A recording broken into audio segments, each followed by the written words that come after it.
Satisfação começar mais um programa Gente que Fala. Eu sou Liliane Ventura e você está ligado conosco simultaneamente pela Rádio Trianon 740 AM São Paulo, Rádio Universal 810 de Santos, também pela tvetica.com.br e tvexito.com.br. Lembrando a todos que você pode e deve baixar o aplicativo da TV Êxito no seu celular, no seu smartphone, de tal modo que você possa nos acompanhar aí de manhã, de tarde, de noite, de madrugada, porque a internet é isso, né?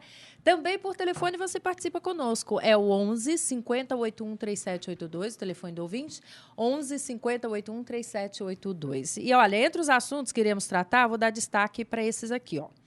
Especialista alerta em escola deve estar atenta a alunos diabéticos. Escoliose pode ser corrigida ou agravada, sabe por quê? Pela postura. Shiatsu pode aliviar e até curar enxaqueca. Fobias atingem até 10% da população. Tudo isso e muito mais na hora e vez nos nossos ilustres convidados. Hoje, programa de saúde, uma hora todinha aí para você.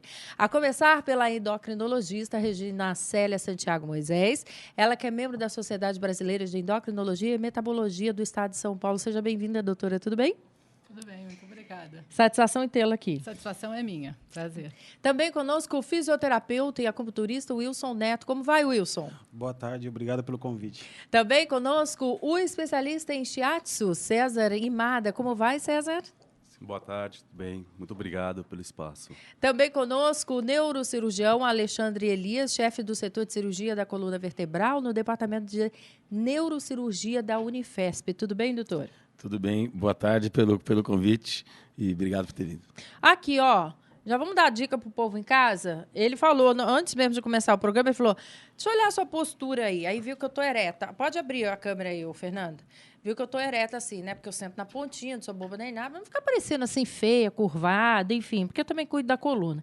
Aí eu tô me gabando toda aqui que eu tô com uma postura bonita. O que você disse para mim, doutor? Que isso aí dá dor na coluna lombar. Você tem que sentar sempre bem apoiado, o bumbum lá atrás e as costas apoiadas no encosto da cadeira. Mas esqueceu de contar isso pro papai do céu, que me deu a perna curta. E as cadeiras, não sei porquê, o assento é longo, entendeu? Então, para não ficar batendo os pezinhos, eu venho para frente, entendeu? E a posição tem jeito de do compensar pé, ou não? Não tem. A posição do pé, nunca, o pé ele não pode estar totalmente apoiado no chão. O certo é ele estar totalmente apoiado no chão. Nem na ponta do pé e nem com a cadeira, como você disse, nem com a cadeira deixando teu pé balançando. Tá certo, aí a primeira dica para você, tá bom? Olha, gente, a falta de orientação, de treinamento de professores e funcionários de escolas podem contribuir para a não aceitação de alunos diabéticos. Médicos alertam para a necessidade de saber identificar as crises e como proceder em casos de emergência. O ideal sempre é que os pais comuniquem à escola e ajude a direção a preparar lanches e exercícios mais adequados. Regina Célia, esse procedimento deve acontecer de que maneira? A via tem que ser a comunicação da escola para a família ou a família para a escola informando que esse aluno é portador de diabetes? A família deve informar a escola que o aluno é portador de diabetes e o ideal seria que, para o aluno ser bem aceito, não haver discriminação, participar de todas as atividades que os alunos, os outros não diabéticos participam. Isso é importante. Mas a inclusão. ainda hoje, tem diabetes, já se sabe que não é contagiosa. Mas por receio, por medo, às vezes acontece a não aceitação, a não inclusão. Então, é importante o esclarecimento para a escola aceitar. E o ideal seria que houvesse pessoal, profissional habilitado a reconhecer algumas descompensações, as crises de hipoglicemia, que é quando o açúcar está muito baixo, ter alguém que reconheça e saiba a medida a ser tomada. Essa imagem que nós estamos mostrando agora, desculpa interrompê-la já, fazendo, desse menininho aplicando insulina, eu imagino. Exatamente. Né? A criança consegue se automedicar no sentido de ter orientação médica, mas se auto-aplicar a partir de que faixa etária? A partir varia de criança para criança. Tem algumas que têm medo, precisam do auxílio da mãe ou do responsável. Mas, a partir dos 7, 8 anos, a criança já consegue se auto-aplicar a insulina, evidentemente com a supervisão de um adulto ou responsável, porque o tratamento, o diabetes mais comum na criança e no adolescente é o diabetes tipo 1. E o tratamento requer a aplicação mais do que uma vez, de algumas 2 a 3 vezes ao dia da insulina, que pode ser aplicada com a seringa ou, como estava aí naquela foto, através de canetas injetoras da insulina ou mesmo uma bomba de infusão de insulina. Doutora, eu acho importante a gente contar para o pessoal em casa também, viu? Você que está nos acompanhando aí pela Rádio Trianon 740M, se estiver conosco de meio-dia a 1. Mas qualquer hora do dia, da noite, da madrugada, vale ressaltar, porque isso aqui é prestação de serviço, gente. Se você está ouvindo esse programa e deseja também difundir o nosso trabalho, né? Que o meu e dos companheiros que estão aqui à mesa, porque é de suma importância que a gente possa esclarecer de uma forma não velada tudo o que acontece com uma criança. A começar por essa criança ela pode adquirir a diabetes ou ela pode ser hereditária? Não, o diabetes é uma doença, diabetes tipo 1, que nós estamos falando, é uma doença autoimune, tá? E que tem um componente genético. E tem outros fatores, certos vírus, não está totalmente esclarecido, outros fatores que levam ao desencadeamento da doença. Então, tem um componente genético para o desenvolvimento da doença. Mas não significa que a doença é contagiosa, isso não existe. Agora, como que manifesta os sintomas? Então, os sintomas iniciais do diabetes decorrem da hiperglicemia, o aumento do açúcar no sangue. O que acontece quando o açúcar sobe no sangue? O indivíduo começa a urinar muito, beber muita água, emagrecimento inexplicado, cansaço, visão embaçada. Esses sintomas devem alertar os pais de uma pesquisa, levar a criança ou adolescente ao médico para pesquisar um possível diabetes. São sintomas inespecíficos, mas esses são sintomas iniciais de apresentação da doença. O mesmo acontece para o mesmo tipo de diabetes para adulto? O diabetes tipo 2. Porque os sintomas são decorrentes do aumento do açúcar no sangue, então são iguais. Mas, às vezes, o adulto ele pode ser até assintomático e ter o diabetes. Tá? A partir desses sintomas que podem ser percebidos ou não em casa, qual é o exame realizado para saber se a criança está ou não? A glicemia, para medir o açúcar no sangue, que é um exame que geralmente se faz em jejum, que chama glicemia de jejum. Se ele estiver alterado, alto, faz o diagnóstico do diabetes. Quer saber mais sobre diabetes? Você deve falar aqui conosco, tem aí essa oportunidade ao vivo de meio-dia a 1, tá? O telefone é o 11 5081 3782. Muito bem, eu sigo aqui também quanto a esse assunto, que também diz respeito a muitos de nós. Escoliose pode ser corrigida ou agravada pela postura. A escoliose pode ter diversas causas, sendo congênita, neuromuscular ou idiopática. Ela exige especial atenção na fase de crescimento, porque assim como pode ser controlada com a reeducação postural, o uso de coletes, por exemplo, também pode ser agravada pelo sedentarismo e por sobrecargas na coluna. Em casos graves, com grandes desvios lá, né, na coluna, há necessidade, inclusive, de cirurgia. Essa foto é impressionante, porque é uma pessoa que tem uma escoliose acentuada, é isso, doutor? Isso, se você analisar essa foto, você vai ver que o paciente tem um desvio da coluna torácica para o lado direito.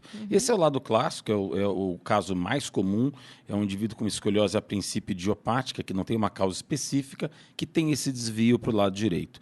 A escoliose, essa escoliose idiopática, que são os casos mais comuns, principalmente do adolescente, que a partir de 10 anos, até a maturação óssea, até 18 anos, depende da classificação, esse indivíduo ele tem que... primeira coisa, é uma situação extremamente benigna. Pouquíssimos casos vão para a cirurgia.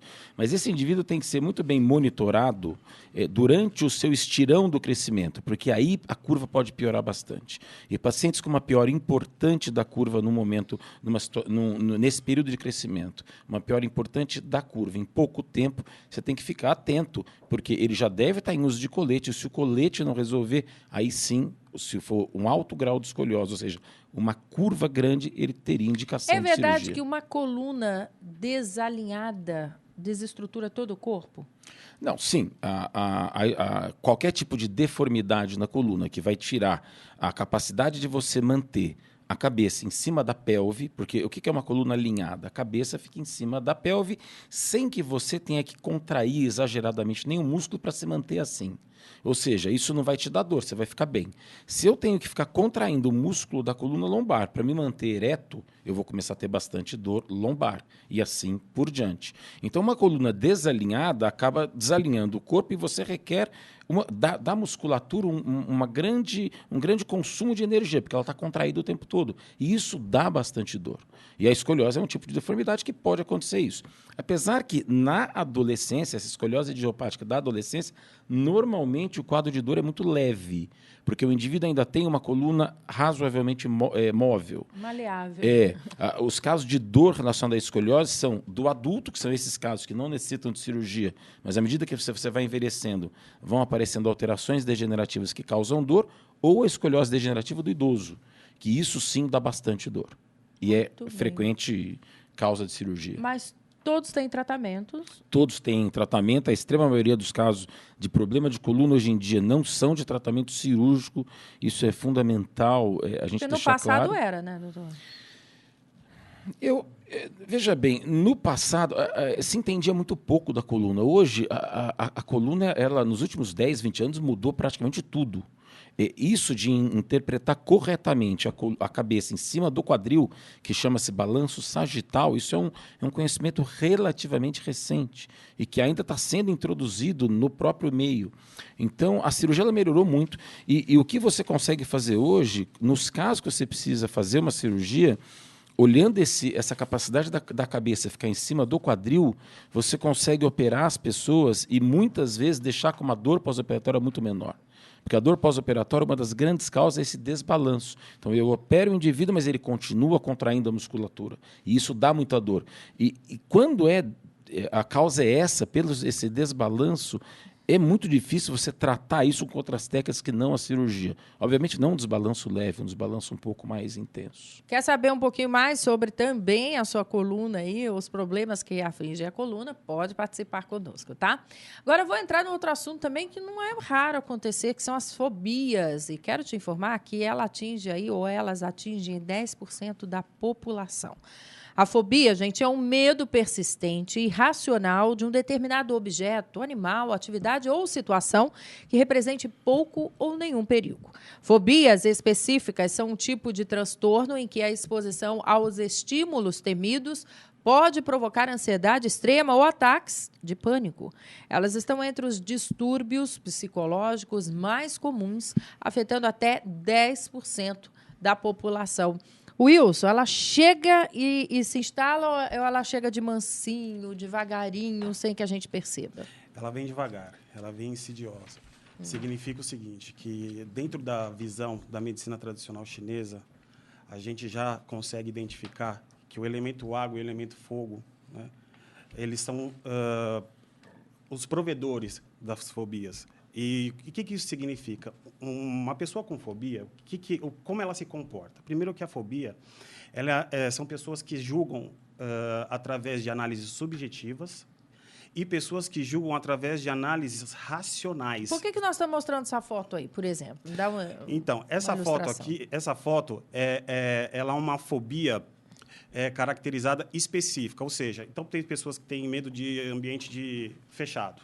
Né? E tem gente que tem medo de avião, tem gente que tem medo de ficar em público ou em restaurantes, em locais fechados. Olha lá. Então, é uma fobia específica. Então, mas de aranha todo mundo tem medo, né? Essa fobia também? Mas se falar para um especialista, para um zootecnólogo, ele talvez aprecie uma aranha. Então, varia. A fobia ela não é específica para um indivíduo. Ela atinge diversas personalidades. Por que eu falei do elemento água e do elemento fogo? O elemento água são pessoas que analisam a vida de forma subjetiva. O que é subjetivo? Eu tenho medo de elevador. De navio também tem gente que tem medo? Tem gente que tem medo de navio, porque gera insegurança, está em alto mar. Então, são pessoas que gostam de segurança, gostam de coisas sedimentadas. E tem pessoas que gostam de esportes radicais, que se deixar ela num ambiente mais restrito, ela também sente fobia. Então, por isso, o elemento água é mais emoção e o elemento fogo mais razão. Então, não há uma clareza de argumento para falar por que você não tem medo de... Mas isso é uma tipificação para poder narrar a situação da fobia. Né? Porque não é porque você gosta de água que você gosta de fogo aí não, viu, gente? Não, é o elemento dos 5 elementos da medicina chinesa, que a gente identifica através de diagnóstico a personalidade e característica de cada um. e o momento da vida de cada um. Então, a pessoa ela não nasce com uma característica de fobia, de personalidade característica do elemento água e do elemento fogo. Só que durante a vida a gente passa por transformações. E a pessoa com 50 anos de idade pode desenvolver fobia.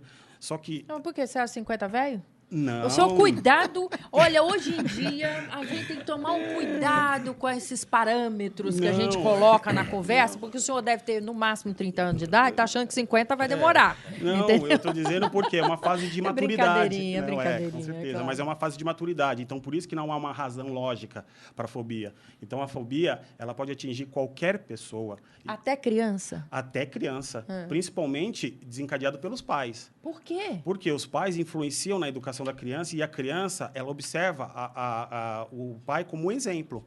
Então, rotinas dentro de casa, hábitos, valores, tradições adquiridas que formam um convívio familiar. E a criança, ela acaba adquirindo certos hábitos e valores morais, éticos, e tudo isso influencia numa Porque fobia. ela vem fresquinha, gostosa, né? A gente que vai, né, no ser humano... Absorvendo, e filtrando dogmas, situações complexos e por aí vai, né? Exatamente. E é por isso que no tratamento da fobia, a gente desmistifica de uma forma lógico-criteriosa alguns valores que ficaram no meio do caminho deturpados. Tem cura para fobia? Não tem cura para a fobia. Por quê? A fobia não é que ela vai se instalar para sempre, vai ficar para sempre, mas você sempre tem que rever valores diariamente na sua vida. Então, quando você acorda, você tem que fazer um treinamento emocional, né? Fazer uma meditação, não digo meditação, ficar naquela posição, mas ficar um tempo sozinho, isolado, para refletir sobre suas ações. Porque se ela deixar os hábitos mecanizados, automáticos, ela vai voltar ao estágio de fobia. Então, a fobia ela é uma conscientização. Mas ela tem sintomas, né? Ela tem sintomas, porque com certeza. tem palpitação, algumas tem palpitação, pessoas... pode ter hipertensão arterial, né? Dores fulminantes, sabe, dores que surgem de um dia para a noite, que não tem uma explicação, né? Não tem uma razão lógica de ser. Mas que ela sente. Mas que ela sente. E muitas vezes ela vai no consultório, né? Nós estamos com os médicos aqui presentes, eles podem confirmar, e as pessoas não sabem. Mas nós estamos falando de ela, também fica parecendo que ela, só a mulher sente. Não, ela a pessoa. Ela porque pessoa. Homens também Sim. são alcançados pela fobia. Isso, só que a fobia social divide entre homens e mulheres. Agora, a agorafobia, né, e a fobia específica é mais em mulheres, né? Como assim? Olha aí, doutora. Eu querendo tirar o nosso time de campo, ele colocou de novo. Não. Por que mais em mulheres? Não é, porque a mulher ela tem hoje uma responsabilidade social muito maior do que há décadas atrás. Então, as mulheres, a gente entende que a autocobrança que a mulher faz para o seu desempenho, para a sua capacidade de realizar suas metas, seus objetivos, são maiores. E isso faz com que a mulher tenha variantes que interferem no seu dia a dia. Por exemplo, se você chegar em casa e, de repente, uma mulher casada com filho, chega em casa e vê o filho doente, né? Ela vai ficar com medo daquele filho, né, agravar a doença daquele filho. O que esse filho tem? Então, ela fica preocupada por ser mãe. Aí, de repente, o marido chega, de repente, ela tem um conflito casual ali, discussão com o marido, e ela quer manter a casa harmoniosa. Então, você entendeu que são vários fatores que interferem e o medo, a insegurança é que interfere na fobia. Porque o controle, o grande problema da fobia é o seguinte, a pessoa querer controlar os próprios caminhos. Muitas vezes, a vida ela traz nuances que fogem do nosso script. E a adaptabilidade de você saber suavemente enfrentar e superar as adversidades é que fazem a pessoa ficar mais distante da fobia.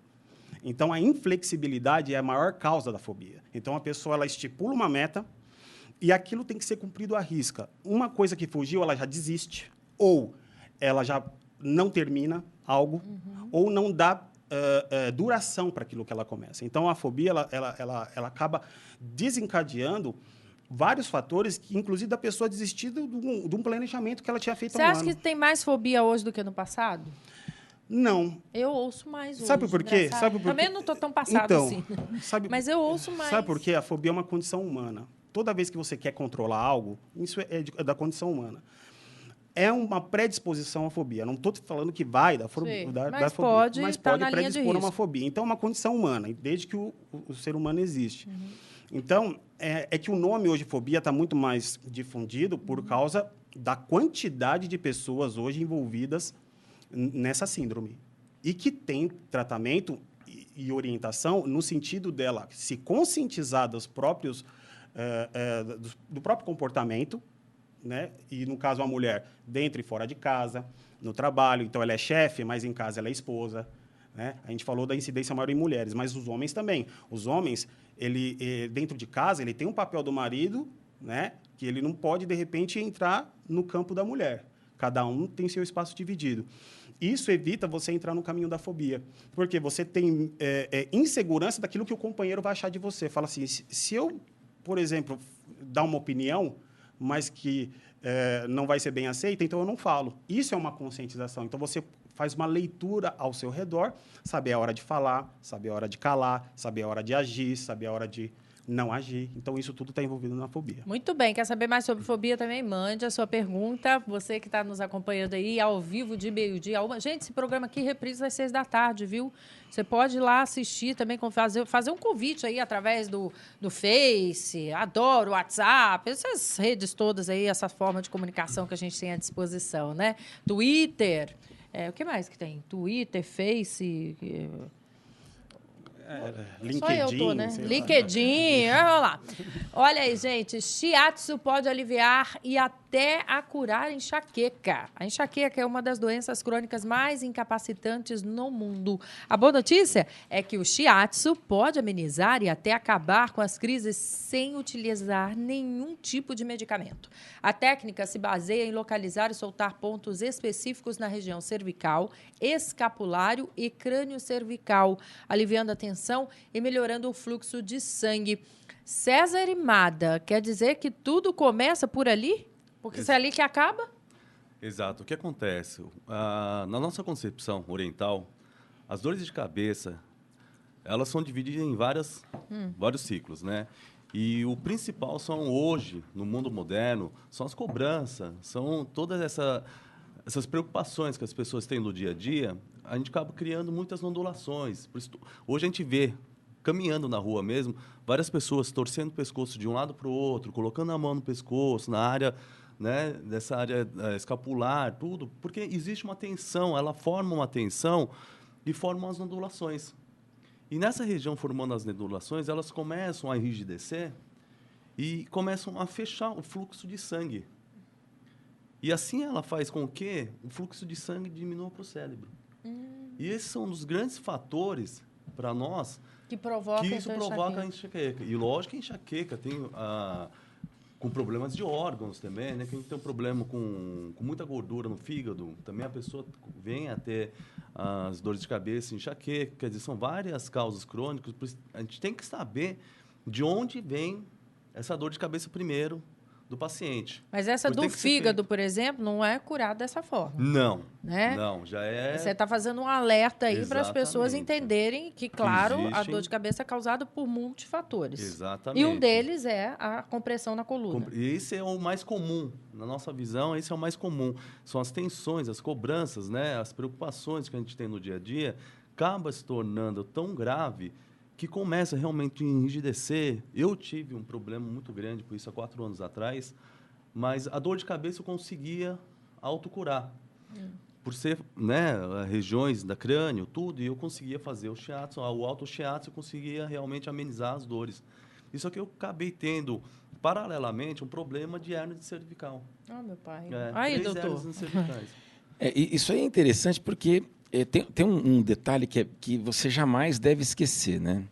Todas as pessoas acima de 40 anos, todas elas têm alteração no exame de imagem. Ou seja, se fizer uma ressonância de todo mundo acima de 40 anos, alguma protusão discal eu vou ter. Mas nem sempre, e na maioria das vezes, não tem relação dor cervical com o quadro clínico que você está vendo, com a imagem que você está vendo na ressonância.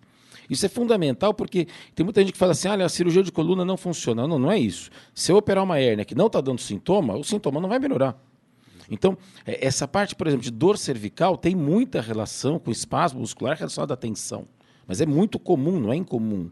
Mesmo dor de cabeça, a pessoa tem dor, principalmente mulheres, tem dor em várias Só vem partes as do mulheres corpo. de novo, amiga. Não, mas é comum. Nós somos o alvo. É extremamente comum. Você tem dor em várias partes do corpo, aí você faz ressonância cervical e lombar, tem 3 hérnias em cima, 3 embaixo. A dor não tem nada a ver com isso. Essa dor tem origem muscular, ou é fibromialgica, ou é dor miofacial, e essas técnicas de relaxamento normalmente melhoram bastante. Então, o fato de eu ter as hérnias não quer dizer que ela cause a dor. Isso é fundamental deixar claro. E esse é um dos motivos grandes de cirurgias que o indivíduo fala, eu operei e não melhorei. Agora, doutor, a hérnia nada mais é, eu vou falar de um jeito muito simples, porque é assim que eu entendo, e aí você vai me corrigindo. Nada mais é do que a esponjinha que fica entre as vértebras. As vértebras. Isso. Por que é o desgaste delas? Artrose? Isso, mas isso todas as pessoas vão ter. E se nós não tivéssemos esse desgaste e a nossa coluna com 80 anos se parecesse com uma de 20, seria péssimo. Por quê? Então, o indivíduo jovem, ele tem o osso forte e a coluna é bastante móvel. Então, mesmo a coluna bastante móvel, como o osso é forte, não vai quebrar. Tá? Então, o indivíduo jovem, você vê que ele vira para um lado, vira para o outro, pratica atividades físicas de bastante flexão, extensão. O indivíduo 40, 50 anos, ele passa por uma fase que a gente chama de instabilidade. O que acontece? O osso ainda é forte, porém os ligamentos não funcionam adequadamente. Então, a coluna pode ter algum movimento anormal até que cause dor. Por isso que você tem que tomar cuidado com exercícios muito amplos, que você principalmente não é acostumado, que você pode ter uma dor por causa disso. Se você quiser, olha, eu quero dobrar minha coluna bastante. Se eu começar gradualmente fazendo um treino, eu não devo ter nenhum problema. Mas se eu sou um indivíduo sedentário e vou querer fazer uma flexão ou uma extensão excessiva na minha coluna, talvez eu tenha uma lombalgia aguda, que é bastante comum. E o indivíduo idoso, o que acontece? O osso ele vai ficando mais fraco.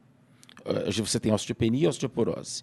Só que, com o desgaste do disco, uma vértebra tende a se aproximar da outra. E é isso que dói. E isso é global. Não, isso obrigatoriamente não vai te causar dor. Mas isso é global. Em várias vértebras isso ocorre. E aí uma vértebra tende a encostar na outra. Então, a hora que a vértebra tende a bater uma na outra, você começa a formar uns calos, que são os bicos de papagaio. E com o tempo, esses calos, um gruda no outro. Então você tem uma vértebra fraca, porém o próprio corpo realizou tipo de um reboque de uma parede fraca para ajudar a não quebrar. Então, se eu chego com uma coluna com 80 anos extremamente móvel, e eu certamente não vou ter a mesma força no osso, eu vou ter várias fraturas. Entendi. Então, isso é uma defesa. Então, isso não é doença. Agora, a degeneração discal, ela pode causar dor. Se causar dor, aí sim você interpreta como um problema de saúde. Se não causar dor, eu tenho 10 discos degenerados e tenho uma dor, porque a paciente é uma dona de casa e faz movimento errado, não é o disco que está causando a dor. Se você corrigir a postura dela em casa, como lavar louça, como fazer algumas coisas, se serviço de casa dá muita dor lombar, ela melhora e não tem nada a ver com a hérnia. Eu estava querendo trocar os amortecedores, entendeu? Eu falei, eu vou ali dar um jeitinho, colocar alguma coisinha, mas não tem nada de novidade nesse sentido. Não, e nem tem motivo. Eu quero... Vários pacientes falam, doutor, como é que eu evito as hérnias? É impossível, isso é genético. Tá. O tanto que a tua coluna vai envelhecer pode ser antes da sua idade cronológica ou depois, mas é basicamente genético. E não tem como intervir nisso. O meu disco está velho, eu vou trocar por um novo. Não faça isso em nenhuma hipótese. Tá. A não ser que você esteja com muita dor, aí tem algum tratamento para isso. E só para lembrar, os discos, as próteses de discos hoje, ainda não é provado que é um tratamento melhor do que o tradicional, que é de artrodese, que é fundir uma vértebra na outra. Olha só que Entendeu? coisa curiosa, hein? Porque aí você só acelera aquele processo natural naquele segmento. Está em dor, naquele ou não. segmento, exatamente. Entendi. Mas, só para falar de cirurgia de novo, cirurgia só para dor lombar são alguns casos específicos. Em geral, cirurgia de coluna envolve compressão de nervo e aí o sucesso é muito grande. Aí, voltando ao shiatsu, né? Que ele bem levantou aqui a questão da dor de cabeça, do desconforto, mas também pode ser que não seja só dor de cabeça, pode ser que seja formigamento nas mãos. Eu já ouvi falar isso bastante, é fato. Sim, o formigamento também vem muito por causa desse problema da compressão, né? Na cervical. Geralmente, eu nessa época, quando eu tive a compressão nas hérnias, o que aconteceu? Eu perdi a força total do meu lado esquerdo, do braço. Nossa. Né? E uma dor insuportável. Aí foi quando a gente foi fazer a ressonância tudo e foi constatado. E na época eu fiz uma bateria de fisioterapia, tudo, e acabou não dando resultado. E, na época, a médica até comentou, falou, olha, César, realmente, como a gente já havia dito, é um caso cirúrgico, no seu caso. E eu fiquei muito preocupado, porque isso aí poderia acabar com o meu trabalho. Eu falei, então, não tenho mais nada a perder. Ela falou, não tem mais nada, a gente tem que entrar para a cirurgia. Eu falei, então, me dá um tempo, deixa eu fazer o que eu sei fazer. Aí eu usei o eletroestímulo e o autoshiatsu.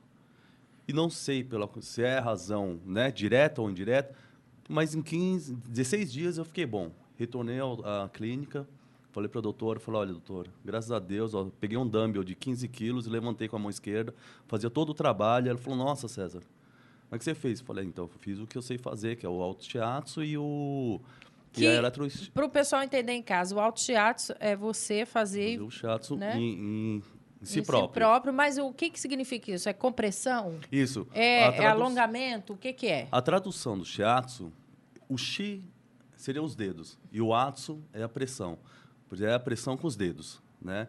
Pois a gente vai nos certos pontos devidos onde estão os problemas, a gente vai lá e vai dissolvendo essas tensões que formam, principalmente musculares.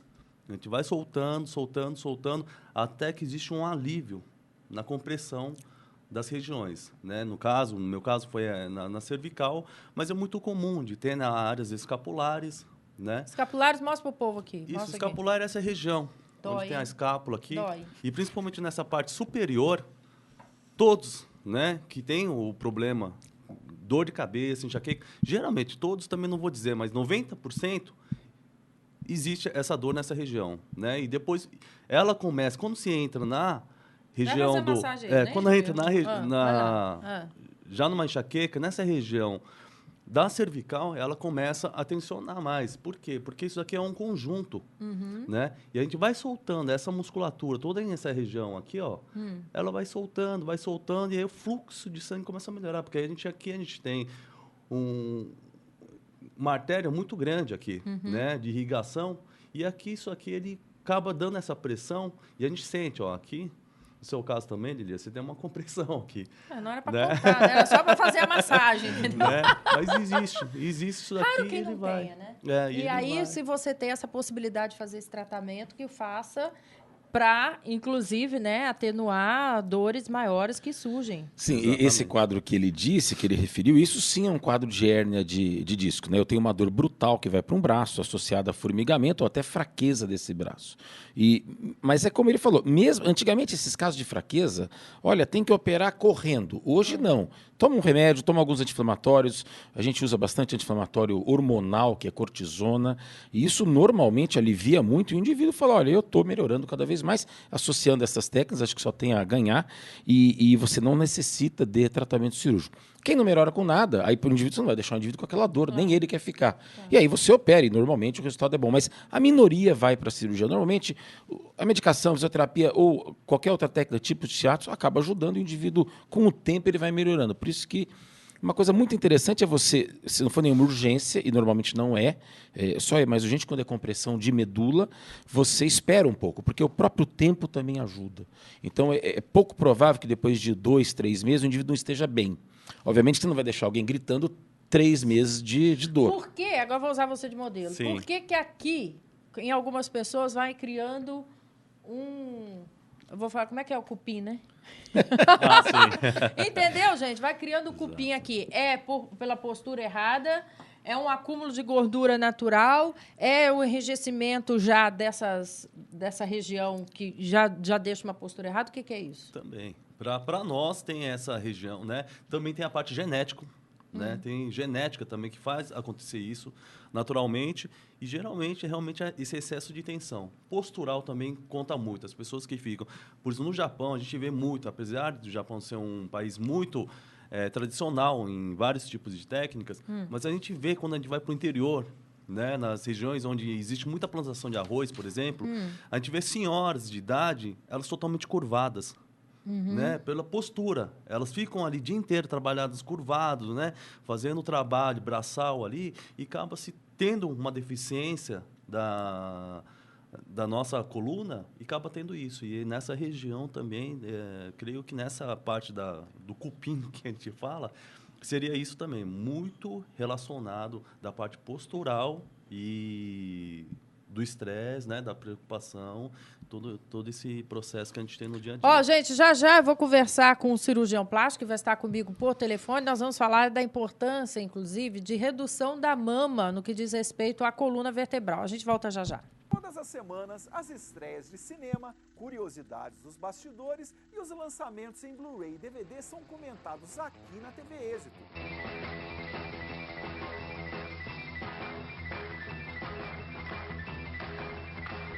São as estreias da semana.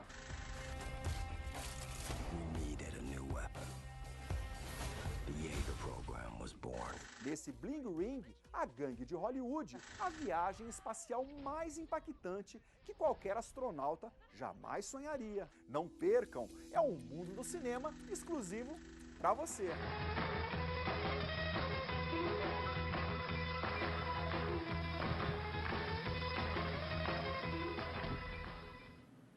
Estamos de volta com o programa Gente que Fala. E antes mesmo de conversar com o Dr. Nelson Letísio, e a gente vai já amarrar esse assunto, eu queria saber o seguinte: o quanto o seio grande pode interferir na saúde de uma coluna? Sempre quando você força o deslocamento da coluna, independente da causa, você tem uma chance grande de causar dor na coluna. Então, como eu tinha dito antes, tem uma coisa chamada balanço sagital. O que é isso? O indivíduo tem que manter a cabeça em cima da pelve e sem nenhuma contração muscular. Se ele fizer isso, ele dificilmente vai ter dor na coluna. Pega uma moça que tem uma mama muito grande, isso vai exercer um peso tentando deslocá-la para frente. E ela vai começar a contrair bastante a musculatura lombar. Isso é uma causa de dor lombar. E o que tem que fazer? Eu tenho que operar a coluna? Não, eu tenho que diminuir o peso da mama de alguma forma. Em caso de diminuição dessa mama, que ela já mudou o centro de gravidade dela, porque ela tentava compensar de algum jeito. Mas certo? a hora que diminui, ela volta para o centro original. Ela volta sozinha? Ou ela precisa de um acompanhamento? Não, em geral ela volta sozinha. Obviamente que essa musculatura é uma musculatura que está judiada, vamos dizer assim, e você faz um trabalho local, faz fisioterapia, o shiatsu que foi referido, você faz alguma coisa local e tende a melhorar. Quando você tem uma alteração degenerativa ali importante, por exemplo, eu tenho um escorregamento de uma vértebra, muitas vezes a causa da dor pode ser nisso, então não é nem da mama, pode ser só do escorregamento da vértebra. Então, cada caso é um caso. Você tem que ir e fazer uma avaliação individual. Porém, uma mama grande, causando um deslocamento para frente, numa pessoa jovem, que normalmente a coluna está em ordem, se você diminuir a mama, você tem uma chance grande de melhorar. Ou se você aumentar, você pode comprometer também essa coluna. Pode também, da mesma forma. E hoje em dia é extremamente comum cirurgia para o aumento de mama, o que não tem nenhum malefício maior, exceto quando tem um exagero muito grande. Vamos conversar com o Dr. Nelson Letísio, ele que está conosco por telefone e é cirurgião plástico. E a minha pergunta é essa, viu, Dr. Nelson? Quem escolhe o tamanho dessa mama a ser implantada nesta mulher que deseja ter seios maiores? Tudo bom, Liliane? Tudo bem? Como você está? Tudo ótimo. Nossa, que papo agradável, que papo Obrigada. bom, Liliane. Isso é coisa muito boa. Parabéns mais uma vez. A todos nós. Olha, é o seguinte, Liliane, realmente o que você está falando é muito importante, sabe? Aí Então, eu chego no consultório lá, eu falo assim, doutor Nelson, eu quero os seios grandes. Aí o doutor Nelson olha e fala assim, eu vou contentar esse pedido dela, eu vou atender esse pedido dela, ou existe essa preocupação? Doutor Nelson, eu sei que tem, mas é consenso de pensar-se que pode, inclusive, prejudicar uma coluna, doutor Nelson? Qual a sua opinião? Com certeza, Liliane, com certeza. Olha, eu acho, não sei, que está havendo um movimento levemente ao contrário do corpo da funkeira, né? Uhum. Que gosta de mamas grandes, nádega grande, tudo meio grande, né? Então, eu acho que isso é uma coisa muito benéfica. Uhum. Mas a gente fica assim, o que eu queria até perguntar para o doutor Alexandre, nesse sentido. Mamas muito grandes, quando a gente vai reduzir. Os músculos retos abdominais distendidos na pós-gravidez, que causa uma lordose. Isso a gente tenta diminuir, Liliane. Agora, a gente estava com muita preocupação exatamente no que você falou. Essa busca, ontem veio uma paciente no consultório acompanhando uma outra. Eu estou indicando uma prótese para a paciente, ela veio com uma amiga e colocou 420 ml de cada lado.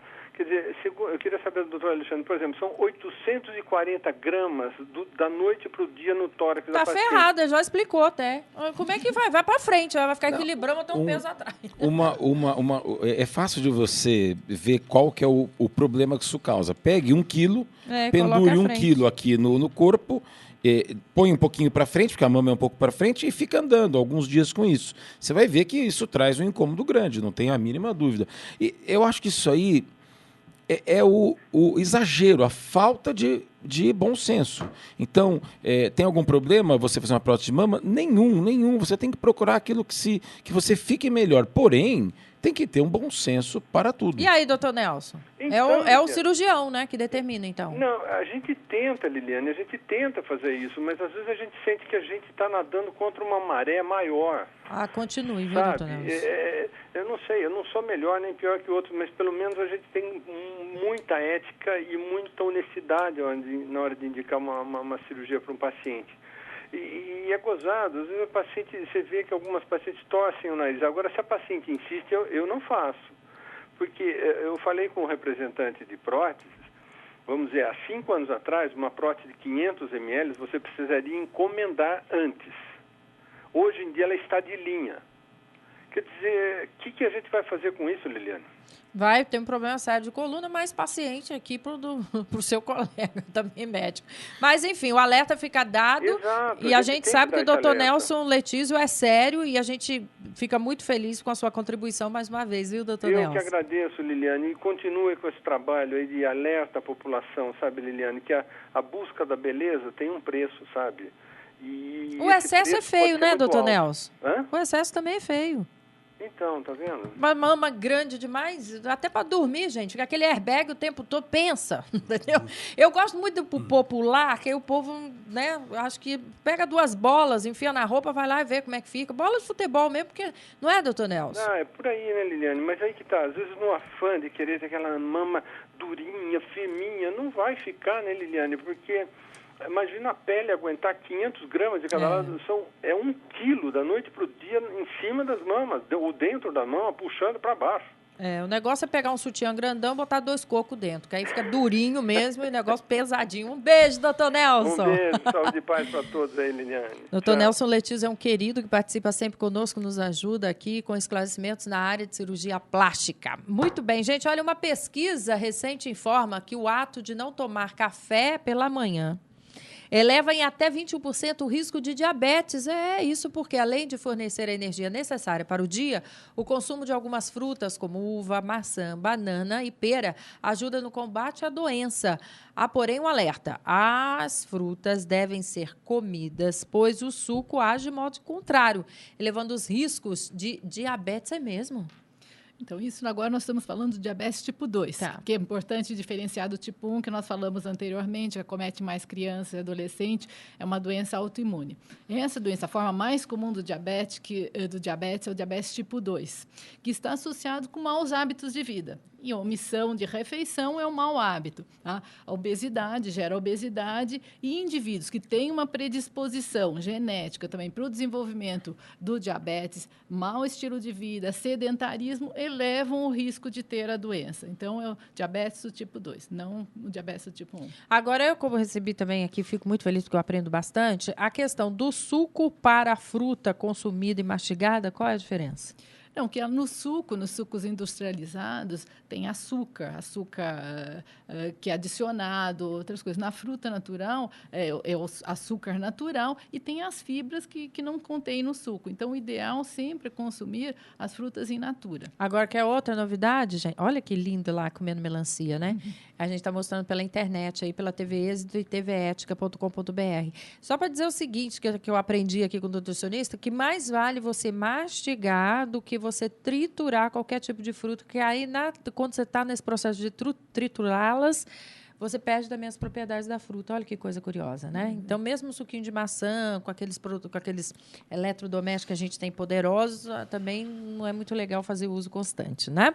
Muito bem, o próximo assunto é o excesso de ansiedade pode exigir ajuda profissional. O termo ansiedade tem várias definições nos dicionários não técnicos. São eles: aflição, angústia, perturbação do espírito causada pela incerteza, relação com qualquer contexto de perigo, entre outros. Ela não é considerada um problema pelos especialistas, mas sim uma reação normal do organismo. Porém, quando passa a prejudicar o nosso cotidiano, aí sim é necessária a ajuda de um profissional. Wilson, você tem ansiedade? Tenho. Era para você responder que não, meu filho. Mas sabe por quê? A ansiedade faz bem. A ansiedade, ela te mantém alerta, ela te mantém em um estado de atenção. Então, você diminui os riscos de um erro. Né? A gente está falando com especialistas aqui, a gente sabe muito bem disso. Então, a gente fica atento ao que acontece ao nosso redor. Agora, a ansiedade que persiste, né? Aí ela já é preocupante. Mas existe uma fase intermediária da ansiedade, que é aquela sazonal. Ela vem, depois ela diminui. Então, isso aí, o indivíduo ele consegue controlar essa ansiedade. Agora, existe aquela ansiedade agravada, aquela ansiedade crônica, né? Podemos dizer assim. E que o indivíduo ele tem a incapacidade de reverter aquele estado de ansiedade, mesmo no momento de relaxamento. Então, ele fica com a mente inquieta, perturbação da mente. Então, ele quer fazer, ele fica agitado. Ele diz que tem inúmeras coisas para fazer, mas nada se faz direito. Isso é um estado de ansiedade. Então, já dizia, né, que os antigos que menos é mais. Né? E para o ansioso, não. Ele quer fazer mais porque ele acredita que a quantidade de afazeres que ele tem no dia a dia vai torná-lo mais eficiente. Isso é um equívoco. Então, a ansiedade ela varia em 3 níveis. Né? O leve, né? O intermediário. O leve não precisa de acompanhamento de nenhum especialista. O intermediário, ele precisa de uma ajuda tanto do equilíbrio energético, porque a ansiedade ela interfere os órgãos internos e as vísceras, dentro da acupuntura, da medicina chinesa, novamente incluindo os 5 elementos. Só que eu falei anteriormente da água e do fogo, da fobia. Agora é o elemento metal e o elemento madeira. O que significa isso? O ansioso, ele tem uma meta estabelecida. Todo ansioso tem uma meta estabelecida. O ansioso, veja bem, ele tem uma meta estabelecida, mas ele tem que diferenciar se é utopia, esse planejamento de vida que ele tem, ou é alcançável. Aí que começa a ansiedade. Porque muito vive de ilusão, muito vive de fantasia, de sonho. Então, a ansiedade começa com uma pessoa que tem essa predisposição de ir em busca de algo, porém com valores éticos, morais inclusos nisso. Então, vamos dar um exemplo. Vamos supor que ele quer abrir uma empresa. Só que o processo burocrático para abrir uma empresa nem sempre são dos mais transparentes. Ali ele já fica ansioso, porque ele vai ter que fazer algo a mais para que aquilo seja realizado. Não é de algo natural que ele já tinha planejado. Então, ele tem que se adaptar àquela situação ou não. E aí você faz o quê? Respira fundo. Respira fundo. Morde a parede. Porque Exatamente. você foi um exemplo bom que você deu. Já experimentou fechar uma empresa? É isso que eu ia falar. É praticamente impossível. Complicadinho, mas fechar, meu filho, aí a porca troca o seu É rabo. praticamente impossível Exato. fechar uma empresa. Exatamente. E aí o que faz? Aí o que faz? Tem o plano A e o plano B. Geralmente o ansioso crônico ou o ansioso intermediário não tem. É novamente ligado à questão da inflexibilidade, porque a gente está linkando ansiedade com fobia. Então, a ansiedade precede a fobia, ela vem antes da fobia. Então, é aquele indivíduo que não faz o plano B. Então, o que acontece? Se acontecer alguma emergência, ele não tem como resolver. E isso gera um processo de ansiedade. E por quê? Por um mau planejamento. Por isso que o ansioso ele tem que tomar cuidado em alguns aspectos. E aí dá uma dica rápida assim pra gente. O que deve fazer essa pessoa na hora que os pensamentos persistem? Então, Falar, vou ver o passarinho, pensar no sorriso de uma criança, tem alguma coisa assim, não? Não. Essa não é a saída, definitivamente. Para o ansioso ele tem que ter primeiro... ele tem que ter a emoção envolvida naquilo que ele vai fazer. Não é fazer por fazer. Ele tem que ter algo, um sentimento verdadeiro dentro dele, que só ele sabe, os valores que ele carrega, para colocar essa disposição naquilo que ele vai fazer. Porque, senão, veja bem, tudo que o ansioso detesta, algo que ele for fazer, ele vai ficando um vazio. ele não aceita mais aquela rotina, não aceita mais aquelas imperfeições, mudanças. E aí o que acontece? Ele fica sem motivação. Isso, para o ansioso, é fato. Todo ansioso ele tem uma perda de motivação. E qual que é essa perda de motivação? A gente especifica na medicina chinesa. Qual é? Primeiro, ele não tem mais vontade de buscar nada. Ou ele inicia algo e não termina. Ou ele não tem um planejamento condizente com aquilo que ele vai realizar.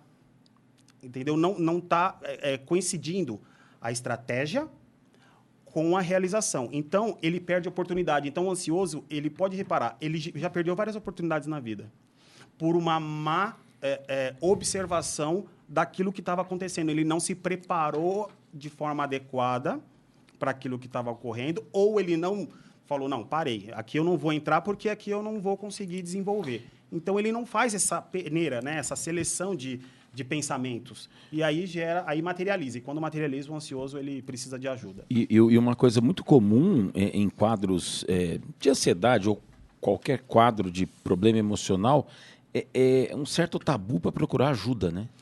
Sim. Ah, não, o psiquiatra ou a terapia, isso é coisa de louco, eu não vou. Eu trabalho numa clínica de dor, no meu consultório, vendo o caso de coluna. E tem vários casos que você vê assim, olha, a coluna está dando 1 grau 2 de dor.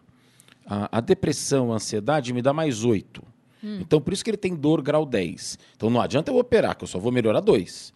Aí eu encaminho ele para um serviço de psiquiatria. Aí ele fala, não, doutor, não é eu não estou louco. É verdade. Não, mas quem falou que lá é lugar de louco? Ou eu não estou inventando essa doença. Exato. E complementando o que você está dizendo, o ansioso, ele chega no consultório, ele determina o plano dele. Olha, vai acontecer isso. E você acaba quebrando as expectativas, como o doutor falou, o especialista falou aqui, entrou no link com a gente, falou que você frustra. Então, ele fica com pressa. E a pressa, justamente, é onde dá maior margem de erro. Gente, eu vou aí dar hora e vez aos nossos telespectadores e ouvintes, a começar aqui. Que bonito, né, Rayala? Você me manda com a letrinha pequenininha e agora eu estou inaugurando os meus óculos aí para todo o Brasil. Gente, é a Lu... Olha, eu estou enxergando. A Lúcia Alves, de Santana, um beijo. Não, ela é Alves Santana, do bairro de Perdizes. Diz, Alexandre, no caso da hérnia de disco, pode gerar escoliose? A hérnia de disco, ela pode gerar uma escoliose, mas seria um quadro muito no começo, onde a degeneração do disco, em vez de acontecer dos dois lados, acontece de um lado só, inclinando a coluna. Mas é um processo bem arrastado. O quadro típico de hérnia de disco não é esse. Tá. O indivíduo tem uma degeneração do disco, aperta o nervo e dói uma perna ou a outra. Ô, Mônica... Mônica Santoro, lá do Paraíso, para a doutora Regina. Qual é o tipo de alimentação para uma criança diabética? Porque geralmente eu associo apenas a doces. Tenho um filho de 5 anos, ele costuma ir muito ao banheiro. Que especialista devo procurar? Bom, diabético, se ele está indo muito ao banheiro, indica que ele não está compensado. O açúcar no sangue está alto. Então, primeiro precisa procurar um médico dele para adequar. Médico qual? Endocrinologista. Endócrino. Tá. Para adequar 5 anos diabético, fazer uso de insulina, adequar a dose de insulina para um indivíduo bem controlado, diabético bem controlado, ele não tem os sintomas de hiperglicemia, que é urinar muito, beber muita água. Então, se ele está indo muito ao banheiro e é diabético, significa que talvez precise fazer uma consulta no médico. Muito bem, a Sara da Vila Guilherme. Wilson, eu tenho tricofobia. Como posso superar? É um trauma que levo pela minha vida e me deixa muito mal. Já tive crise de choro e fiquei mal por 2 dias lembrando da fobia. Tricofobia é aquela pessoa que fica arrancando o cabelo? Isso, exatamente. Só que aí o que acontece? Ela tem que procurar um especialista, um psiquiatra, para avaliar se ela tem indicação ou não de uso de um ansiolítico, de um antidepressivo, mas é só o especialista para avaliar. Eu prefiro dizer para ela procurar diretamente o especialista. O César, a Cássia do Grajaú pergunta para você, o shiatsu pode ser auto-aplicado, assim como a drenagem linfática? Sim. Pode? Sabendo fazer, principalmente nessa região cervical, onde a gente tem um alcance, né, cervical, a área escapular, tudo a gente consegue fazer sim. Mas é muito melhor procurar um especialista, né? Porque muitas vezes você aperta, principalmente nessa região cervical, temos vários canais que, de repente, você fazendo, você pode até chegar a desmaiar. pelo excesso de fluxo de sangue que você vai dar para o cérebro, que o cérebro ele já não está mais habituado a receber esse excesso de sangue. Tá. Aí o complexo pode se tornar bem grande, né? A Vera da Santa Cruz, lá de Santa Cruz, pergunta, doutora Regina, qual a melhor forma de se prevenir a diabetes na infância? Eu tenho um filho de 1 ano e já começo a me preocupar. O diabetes do tipo 1 não tem como prevenir.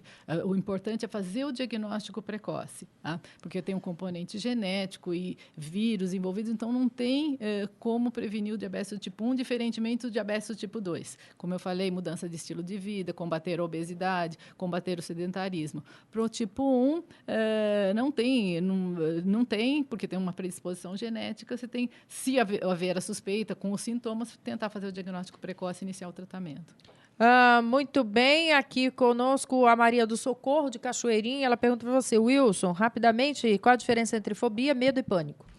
Fobia, medo e pânico, eles estão muito interligados, mas a fobia ela é um grau caracterizado por uma cronicidade da ansiedade, ou seja, a ansiedade já está instalada há algum tempo, leva à fobia. O pânico, ele é uma extensão, né? Ele é uma ramificação, vamos dizer assim, da fobia. Então, é uma especificidade da fobia. Então, a pessoa ela tem medo e insegurança. Olha aqui também para você, Ana do Carmo Silva, do Jardim São Paulo. Wilson, sou ansiosa, não tem como não ser. Preciso de um certo equilíbrio, mas juro que não consigo. Antes de viagens, quando estou atrasado para trabalhar, antes de qualquer mudança importante na minha vida, como equilibrar isso sem deixar de ser eu? Sem deixar de ser ela, então procure se adaptar às mudanças que na vida dela ocorrem, porque ela é uma pessoa ativa. Então, a adaptabilidade é a chave. Ela tem que ser maleável. Muito bem. O Paulo Alves, do Curuvi. Doutor Alexandre, as cirurgias de hérnia de disco atualmente são confiáveis? Diz ele, tenho 3 e trabalho com maquinário pesado. Já me aconselharam a operar, mas tenho receio de um possível resultado contrário. A cirurgia bem indicada, se você tem um quadro clínico típico de hérnia de disco, um exame físico tipo de hérnia de disco, você tem uma imagem compatível com isso e nenhum tratamento deu resultado, em geral é extremamente eficaz. Porém, é aquilo que eu disse antes, eu posso ter 3 hérnias e a minha dor não ter relação com a hérnia.